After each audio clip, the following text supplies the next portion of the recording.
What is going on YouTube? Welcome to TJ Mitchell Films, your one-stop shop for everything Jeep and off-road related content. And as you guys can see, today's video is going to be about this rooftop tent, which I'll tell you more about in a second.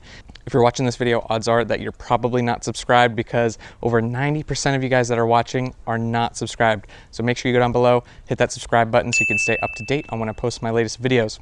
This is part one of the Easter Jeep Safari 2021 prep that we're doing. I'm gonna tell you guys all about this tent.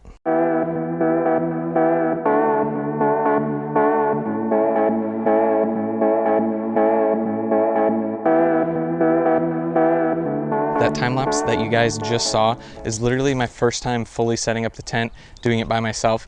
And it took a little bit longer than I would have liked, but then again, I'd never done it before. So overall, I think I'm fairly happy with setup and set down times, although I did think that with the rooftop tent, it would be a little faster. Now, I know that there are hard shell models that go up and down much faster. That was something that was a little bit out of my budget at this point in time, so that's something to consider. Now, one of the first things that you guys might wonder is, what tent is this?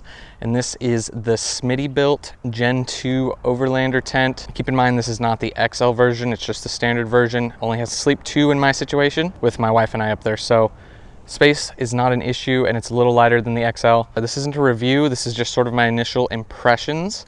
And so far it seems pretty good. I know that these tents have caught some flack in the past. I think that was mainly with the Gen 1. Obviously the Gen 2, they improved some zippers and stuff. I do want to preface that I've never had a rooftop tent before, so that's a little crucial for you guys to know. That I do want to point out to you guys that this is the factory mounts that they come with, and even in the pictures and the instructions it shows them mounting it to a round tube.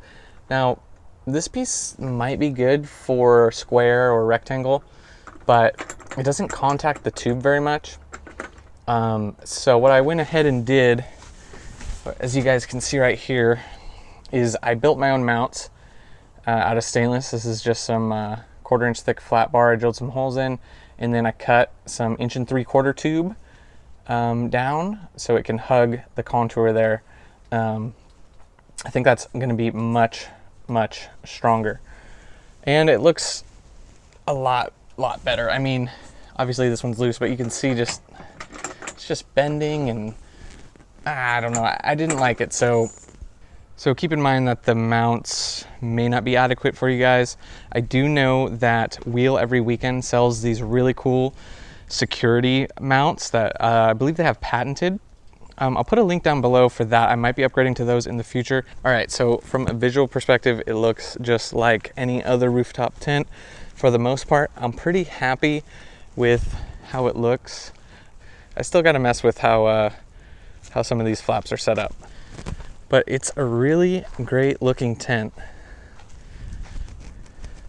Like I said, my only issue with the hardware was solved by making my own mounts. It comes with this bag right here, so when you climb up you can take your shoes off, put them in there. Pretty nice feature.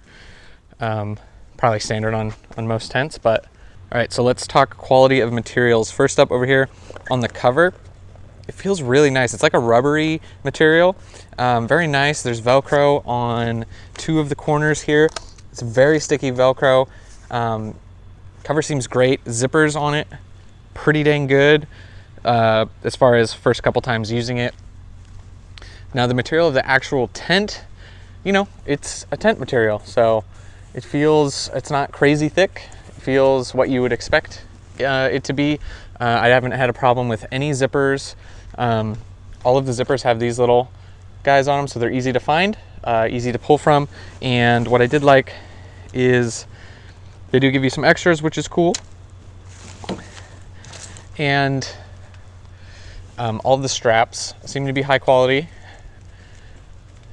Like I said, the Velcro is actually like super sticky on this, which is pretty nice.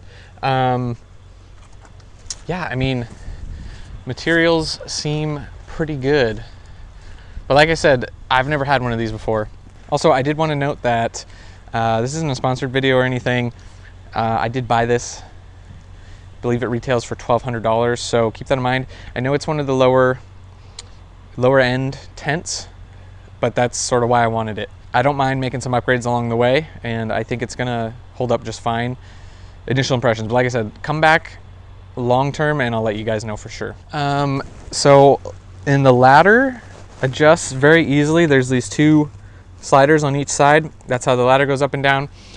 You do want to make sure that you have the ladder adjusted properly because it does support the other side of the tent, the weight.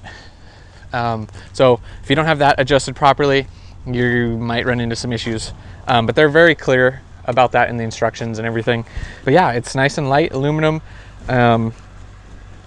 Seems, ladder maybe slightly on the cheap side. So we'll see long term exactly how that holds up. Initial impressions are, I think if I am even just remotely careful with it, I think it'll be fine. All right, so let's take you guys up into the tent here. So what I like about this tent so far is when I got in it, obviously it was really dark, but I opened up all the side panels here, and as you guys can see, there's a screen on the top one. But what's gonna be really nice, if you lay down here, looking up at the stars and everything at night is gonna be super cool. So I'm actually really excited about that. It's got two ceiling windows. It's got the side windows with the little mesh. You can zip that up. And then there's two doors. I did notice, I don't know if you guys can see on this stitching, like right there and right there. I think I got some little tiny baby holes, maybe. I don't know. So, doesn't seem too bad, but I might cover that with something just to be safe. There's some, looks like these are like vent breather holes up here in the top. Let's talk about this mattress that's in here. It's like a 3-inch, I think, memory foam little mattress. And it feels, it's not super luxurious by any stretch of the imagination, but it does feel pretty comfy. It's not like your bed at home, but I'll tell you what, it's definitely gonna be better than sleeping on a sleeping bag on the ground. So the only thing where you're sort of limited is headroom, but I can be on my knees and kind of get up into the very middle. I'm not a super big guy. I'm like 5'9", so totally enough room to change and everything. I don't really see that being an issue. I knew it wasn't going to be a tent you could stand up in, so no worries there. Then they give you a cable that connects to here that you could funnel down through all the way into your car, like the cigarette lighter. But I think what will be easier is I have this little power pack. So what we can do is plug that guy in and then hit this button, and we got Lite. So that's actually super cool. I don't know if this is, oh, whoopsie. So there's a pocket right there. Didn't even see. So that literally is perfect. I'm gonna put my battery pack right in there. So I think you could probably leave this in the tent and it will fold up just fine.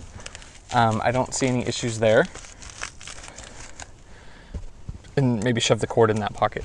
All right guys, so that is pretty much gonna do it for my initial impressions. I built this rack, for those of you that don't know, about a year and a half ago, and I finally got the tent for it. At the $1,200 price point, from my initial impression, never having seen another tent in person, like not that I've climbed into and checked out, I definitely think it's worth the money. There are cons, so keep in mind, I have heard that Smittybilt's customer service is non-existent, so keep that in mind. I am aware that that might be an issue that I could run into. The little hardware mount, like you guys saw, not a big issue for me because I'm a fabricator, so I whipped up those brackets in like no time at all, so no big deal there at all for me. The setup, at least with a Gladiator, there was a lot of up and down with the tailgate, and then being able to climb on the tires, it wasn't too bad. And also, I have these bars on the rack that actually really help. You can just walk along those to help get some of the straps and stuff off. Also, one other thing to note is you don't have to have it fold off the side. You could have it fold off the back. And then you'd have some covering for the tailgate area. Might be something I might play with later, but for now, I wanted to try it off of the side to keep this fully open and a little more accessible. My Gladiator has a 3-inch lift and 38-inch tires, and the ladder, at least how it's set up now, is plenty tall. And even if the vehicle was on like, I don't know, 42s probably, I'd still have enough ladder to support and extend down all the way. So that's super cool. It's not like it just fits smaller stock rigs. I'm gonna let you guys know real soon after our Moab trip, like what I really think about it. I know like getting up and down to use the restroom is gonna be a con. So we'll see if that's worth it. That is gonna do it for this one, guys. Thank you so much for watching. And as always, I'll see you guys in the next one.